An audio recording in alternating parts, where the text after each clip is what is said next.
사도행전 25장 1절에서 5절 말씀입니다. 베스도가 부임한 지 3일 후에 가이사랴에서 예루살렘으로 올라가니 대제사장들과 유대인 중 높은 사람들이 바울을 고소할세. 베스도의 호의로 바울을 예루살렘으로 옮기기를 청하니 이는 길에 매복하였다가 그를 죽이고자 함이더라. 베스도가 대답하여 바울이 가이사랴에 구류된 것과 자기도 멀지 않아 떠나갈 것을 말하고 또 이르되 너희 중 유력한 자들은 나와 함께 내려가서 그 사람에게 만일 옳지 아니한 일이 있거든 고발하라 하니라. 아멘. 할렐루야. 하나님의 풍성한 은혜를 누리기에 합당한 날입니다. 오늘도 하나님을 기쁘시게 하는 믿음의 삶을 살아서 하나님의 풍성한 은혜를 누리는 복된 날 되기를 예수님의 이름으로 축복합니다. 오늘 우리에게 주신 하나님 말씀을 통해서 하나님의 일하심은 오늘도 계속됩니다. 하나님의 일하심은 오늘도 계속됩니다. 이런 제목으로 하나님 말씀을 증거하겠습니다. 바울이 2년 동안 미결수의 신분으로 가이사랴의 그 감옥에 머물러 있어야 했습니다. 왜 2년 동안 아무 일 없이 이렇게 이제 재판도 없이 어떻게 보면 이 재판은 아주 쉬운 재판이었습니다. 그런데 어떤 문제? 종교적인 문제, 정치적인 문제가 걸려 있기 때문에 참 오래 걸려왔어요. 그러는 동안 바울은 총독 벨릭스는 바울을 자주 불러서 이야기를 들었습니다. 무엇 때문에 들었느냐? 물론 종교적인 관심 때문에 들었습니다만은 어떤 또 다른 이유가 있었죠. 바울에게서 어떤 뇌물을 바라고 그래서 자주 불러 이야기를 했었는데요. 그럼에도 이제 바울이 특별한 범죄 사실이 없음에도 이렇게 감옥에 갇혀 있어야 했던 것은 유대인들의 여론을 살핀 정치적 의도 때문입니다. 그러는 동안 총독 벨릭스는요, 다른 곳으로 발령을 받아 떠나가게 되고 대신 보르기오 베스도가 신임 총독이 되어서 가이사랴로 부임해 왔습니다. 이제 바울에 대한 재판은 누가요? 벨릭스가 맡은 것이 아니라 신임 총독 베스도가 하게 되어 있었어요. 그럼에도 이제 베스도는 유대인의 마음을 얻고자 해서 바울을 계속해서 감옥에 가두어 놓았는데요. 이 베스도가 이제 벨릭스를 대신해서 유대 총독으로 부임하자 3일 만에 가이사랴에서 예루살렘으로 올라갑니다. 베스도가 예루살렘을 방문한 이유는 어쩌면 신임 총독으로서 유대인들과 우호적인 관계를 맺기 위해서였는데요. 그래서 당시에 종교 지도자들, 유대 지도자들이 어디에 있었어요? 예루살렘에 다 있었거든요. 그러니까 새로 부임했기에 어떻게 보면 새로 인산차 예루살렘을 올라갔는데요. 이때 참 대제사장들과 유대인들 중에서 높은 사람들이 베스도에게 어떤 이야기를 하는 가운데 여러 가지 부탁하는 것도 있고, 그러니 어떻게 유대인들은 이제 새로운 신임 총독에게 어떤 일들을 부탁하고 또 새로운 총독은 어떻게 될까요? 그들과 좋은 관계를 맺기 위해서 웬만한 부탁은 다 들어주려고 했을 거예요. 그런데 이때 이들이 가장 먼저 신임 총독 베스도에게 요구한 것이 뭘까요? 바울에 관한 일이었습니다.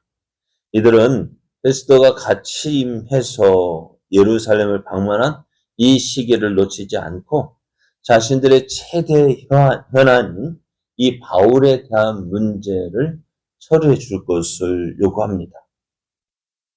그런데 이게 몇 년이 지났다고요? 얼마나 지났다고요? 2년이나 지났다. 2년이 지났음에도 불구하고 그 정도 됐으면은 어떻게 될까? 우리들 같으면 어떻게 될까요? 아주 좀 잠잠해질 법한데 여전히 이들은 어때요? 바울에 대한 문제를 처리해 줄 것을 요구하고 있었습니다. 그만큼 바울에 대한 증오심, 적개심을 가지고 있었습니다. 이들은 유대 지도자들은 바울을 어떻게 해요? 가이사랴에서 지금 구려하고 있는 바울을 어디요? 예루살렘으로 보내서 우리가 조사하게끔 해달라. 우리가 이 바울에 대해서 조사하게끔, 조사할 수 있도록 해달라 요청을 합니다. 그런데 이들의 속셈은 바울을 예루살렘으로 불러서 공회에서 조사하기 위함이 아니라 어떤 속셈이요? 예루살렘으로 올라오는 길에 매복해 있다가 바울을 죽일 생각을 하고 있었던 거예요. 2년 전에도 어떻게 해서 이들이 이런 계획을 세웠죠. 바울을 죽이기 전에는 먹지도 않고 마시지도 않겠다 맹세한 그들 어찌 되었을까요? 2년이 지났는데 이들은 어떻게 되었을까요? 어떻게 되었던 이들이 2년 전에 세웠던 그 계획과 똑같은 음모로 이제 바울을 죽일 생각을 했습니다. 이들은 합법적인 방법으로는요, 바울을 죽일 수가 없음을 알고 있었어요. 왜? 바울이 행한 죄가요, 어떻게 보면은 종교적으로는 종교의 갈등으로 유대인이 자기들의 마음을 어떻게 보면은 바울이 믿기는 하지만은 바울이 말한 대로 유대에서 소동을 일으킨 적이 없거든요. 그죠? 오히려 누가 소동을 일으켰어요? 가만히 정결의식을 행하고 있던 그 바울을 붙잡아서 소동을 일으킨 사람들이 누구예요? 아시아에서 올라온 사람들이었잖아요. 또 바울이 에베소 사람 드로비모를 성전에 데리고 가지도 않았잖아요. 근데 이들이 어떻게 해요? 그럼에도 불구하고 이들은 바울을 미워하니까, 바울을 어떻게든 죽이려 하니까, 죽이고자 하는 그 마음 때문에 어떻게 해요? 그래서 재판을 해도 누가 이길 것 같아요? 네?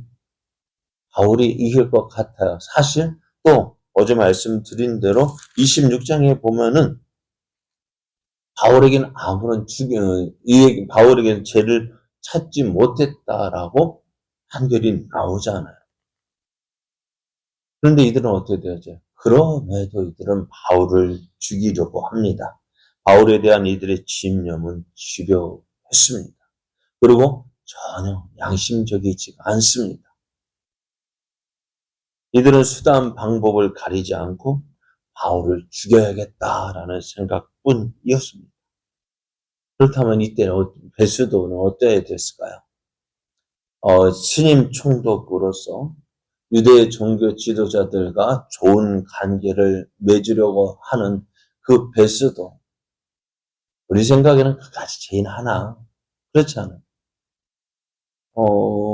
빌라도도 예수님을 죽이려 할 때 어떻게 생각하고 죽였어요? 십자가 죽이도록 허락했을까요? 아직 유대인 하나? 그런 생각 하지 않았을까요? 그 유대인 한 사람 죽인다고 해서 뭐 특별한 일이 생기겠어? 그 베스도도 그렇게 생각할 수도 있어요. 왜? 로마 총독이잖아요. 좋은 관계 유지하려면은 어떤 분은 그렇게 할 수도 있어요.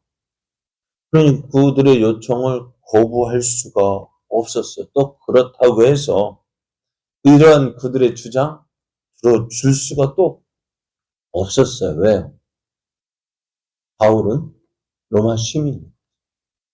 로마 시민이 어떻다고요? 저번에 우리가 빌립보에서 생각했던 것처럼 왜 빌립보에서 매를 맞고 감옥에 갇혔던 바울이요.